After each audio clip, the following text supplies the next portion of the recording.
फुजीनो fourth class की एक लड़की जिसको मांगा ड्रॉ करना बहुत ही पसंद है और उसका मांगा सब पसंद भी करते हैं। लेकिन एक दिन उसको पता चलता है कि उसके क्लास में एक और स्टूडेंट है जो उससे भी बहुत अच्छा मांगा ड्रॉ करती है और उसके आर्ट को देखकर फुजीनो को ये यकीन नहीं होता कि उसके ही क्लास का कोई कैसे उससे भी ज्यादा अच्छा मांगा ड्रॉ कर सकता है। और इसी जेलसी में फुजीनो दिन रात अपना मांगा ड्राइंग स्किल इम्प्रूव करने लग जाता है, जिसके वजह से वो किसी से मिलना भी बंद कर देता है और अपने ही दुनिया में खो जाता है।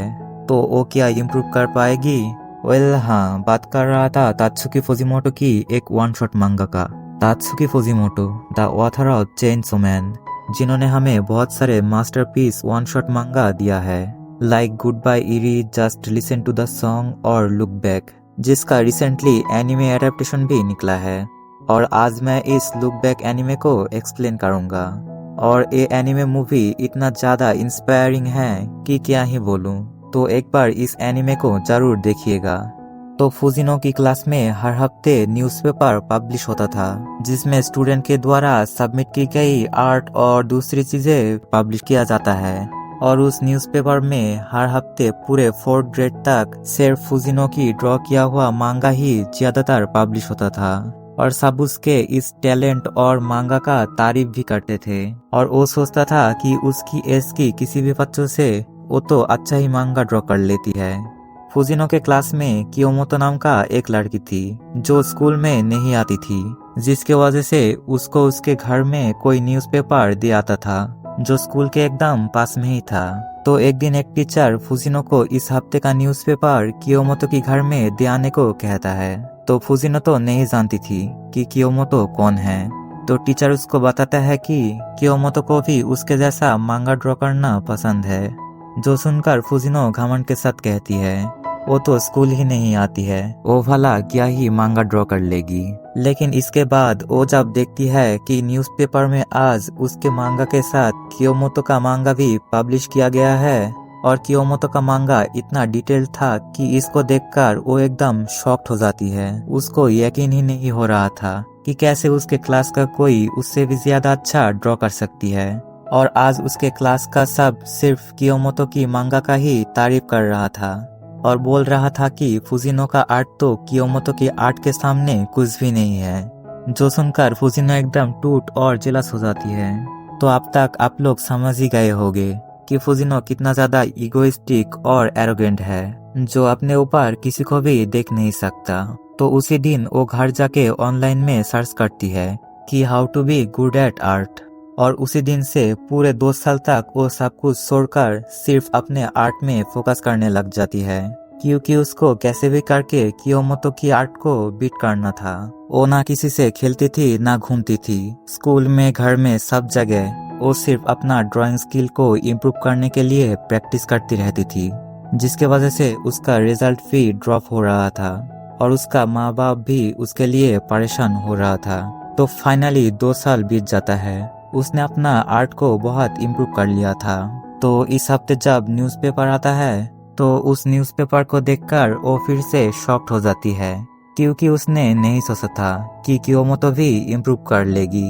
और फाइनली वो समझ जाती है कि वो कियोमोतो की आर्ट को बीट नहीं कर सकती है और वो फाइनली मांगा ड्रॉ करना ही छोड़ देती है। अब वो दोस्तों के साथ घूमती है, खेलती है, अपने फैमिली को टाइम देती है और उसने रिसेंटली कराटे क्लास भी ज्वाइन कर लिया था और उसका जितनी भी आर्ट वर्क था वो सब कुछ फेंक देती है। और फाइनली फुजिनो और उसकी क्लास की सब ग्रेजुएट हो जाता है, इंक्लूडिंग कियोमोतो। तो कियोमोतो का ग्रेजुएशन सर्टिफिकेट देने के लिए फुजिनो उसके घर जाती है, लेकिन इतने बुलाने पर भी कियोमोतो बाहर नहीं आ रही थी। तो वो घर के अंदर जाकर उसके रूम के बाहर कियोमोतो का ग्रेजुएशन सर्टिफिकेट रख देती है और एक मांगा स्ट्रिप ड्रॉ करती है, जिसमें वो कियोमोतो को बाहर आने को बोल रही थी। लेकिन सडनली उसका वो मांगा स्ट्रिप उसके हाथ से गिरकर कियोमोतो के रूम के अंदर चले जाता है, जिसके वजह से फुजिनो डरकर जल्दी से घर के बाहर चला जाता है, क्योंकि उसको लग रहा था कि उसने शायद अच्छा ड्रॉ नहीं किया है और कियोमोतो उसका वो ड्राइंग देखकर उसका मजाक उड़ाएगा। लेकिन होता तो कुछ उल्टा ही है। कियोमोतो दौड़कर बाहर आके उसको पुकारती है, और कहती है कि फुजिनो सेंसे, मैं आपका बहुत बड़ी फैन हूँ, मुझे क्या एक ऑटोग्राफ देंगे प्लीज। जिसको सुनकर फुजिनो को बिल्कुल भी यकीन नहीं हो रहा था। उसने जैसा सोची थी कियोमोतो बिल्कुल भी वैसा नहीं था। तो फुजिनो भी ऑटोग्राफ देने के लिए मान जाता है, लेकिन कियोमोतो के पास कोई भी पेपर नहीं था जिसमें वो ऑटोग्राफ ले सकती थी। तो वो अपना जैकेट के बैग पे ही साइन कर लेती है और बोलती है कि उसने फुजिनो का सब मांगा पढ़ रखी है और फुजिनो ही उसका मांगा ड्रॉ करने का मोटिवेशन है, इसलिए वो उसको अपना सेंसे मानती है। और फुजिनो से ये पूछती है कि उसने 6 स्टैंडर्ड से मांगा लिखना क्यों छोड़ दिया है। तो फुजिनो कहती है कि वो मांगा कंपटीशन में सबमिट करने के लिए एक बिग मांगा पे काम कर रहा है, इसलिए वो अब छोटे छोटे मांगा नहीं करता। लेकिन वो असल में झूठ बोल रही थी, क्योंकि उसने तो असल में मांगा ड्रॉ करना ही छोड़ दिया था। तो कियोमोतो भी उसका वो मांगा पढ़ने के लिए एक्साइटेड हो जाती है। तो फुजिनो अपना झूठ छुपाते हुए कहती है कि उसने सिर्फ स्टोरी सोच रखी है, कुछ भी ड्रॉ नहीं किया है अब तक, जब कंप्लीट हो जाएगा तब देखना। और ये बोलकर वो उधर से चला जाता है और घर आते वक्त वो इतना खुश थी कि वो नाचने लग जाती है। और बारिश भी हो रही थी और she was just looking like peacock dancing in the rain. और इतना टाइम बाद शायद वो पहली बार इतना खुश थी। और वो घर जाकर फिर से मांगा ड्रॉ करने लग जाती है, because now she has her motivation back. तो इसके बाद फुजिनो अपना मांगा ड्रॉ करने के लिए कियोमोतो को एज अ असिस्टेंट रखता है, जहाँ फुजिनो स्टोरी और कैरेक्टर डिजाइन करती थी और कियोमोतो बैकग्राउंड। और ऐसे ही मांगा ड्रॉ करते करते वो दोनों बहुत अच्छा दोस्त बन जाते हैं। और उस मांगा को कंप्लीट करने में उन दोनों को पूरा 1 साल लग जाता है। मांगा कंप्लीट होने के बाद वो उसको कंपटीशन में सबमिट करने के लिए जाते हैं, जिधर पब्लिशर उनके मांगा को देखकर उनके आर्ट और स्टोरी का तारीफ करते हैं, क्योंकि मिडिल स्कूल में ही उनका मांगा प्रोफेशनल लेवल का था। और पब्लिशर कहता है कि अगर वो जीत भी नहीं पाते तो भी उनको ऑनरेबल मेंशन जरूर मिलेगा। और ऐसा ही होता है, उनको ऑनरेबल मेंशन मिल जाता है और वो दोनों 1 मिलियन येन जीतते हैं।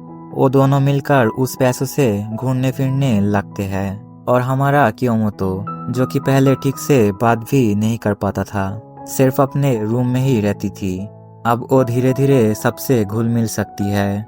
और ये सब कुछ हुआ है फुजिनो के वजह से, जिसके लिए कियोमोतो फुजिनो को शुक्रिया कहती है। तो इसके बाद वो दोनों मिलकर बहुत सारी वन शॉट मांगा लिखते हैं और धीरे धीरे उनका काम सबको बहुत पसंद आने लगता है। उनको लोग कियो फुजिनो के नाम से जानने लगते हैं और ऐसे ही उनका एक मांगा इतना पॉपुलर हो जाता है कि अब वो सीरियलाइज्ड हो जाता है। लेकिन इसी बीच कियोमोतो अपना आर्ट को इम्प्रूव करने के लिए एक आर्ट स्कूल जाना चाहती थी।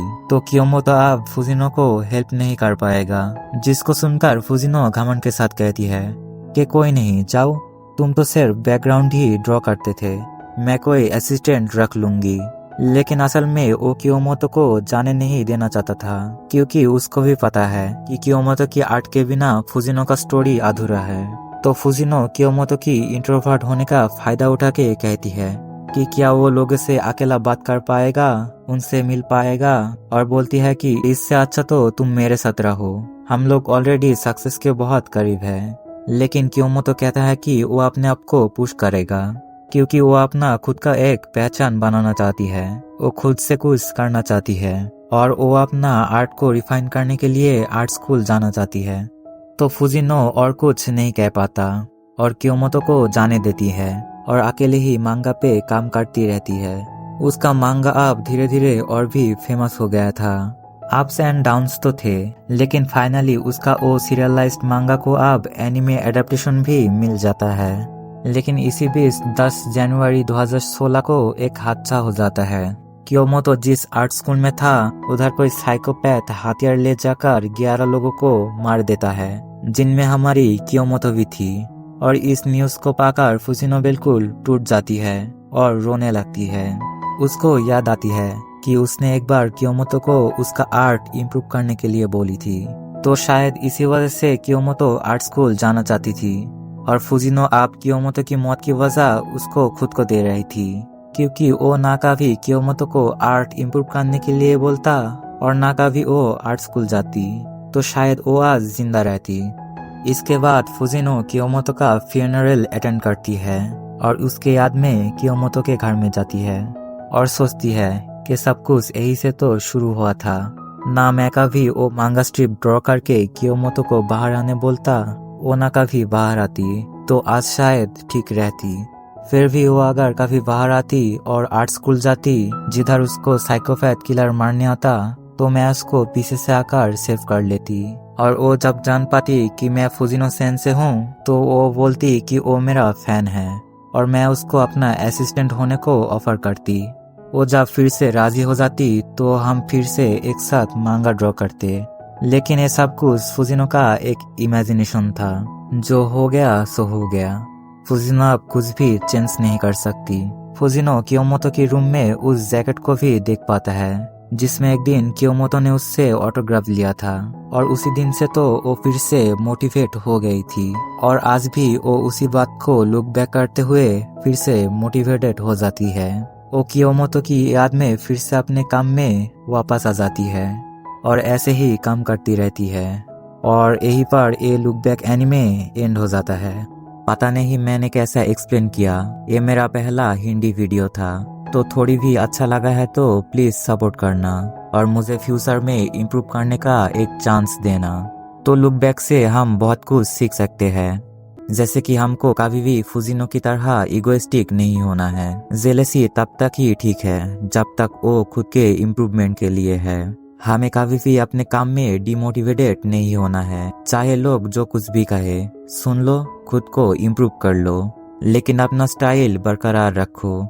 जब सक्सेस मिल जाएगा तब सब तुम्हारे पास होगा। और जिंदगी में कभी कभी लुक बैक करना भी बहुत जरूरी है, क्योंकि जब तुम टूट जाओगे तब वही तुम्हें सपोर्ट करेगा।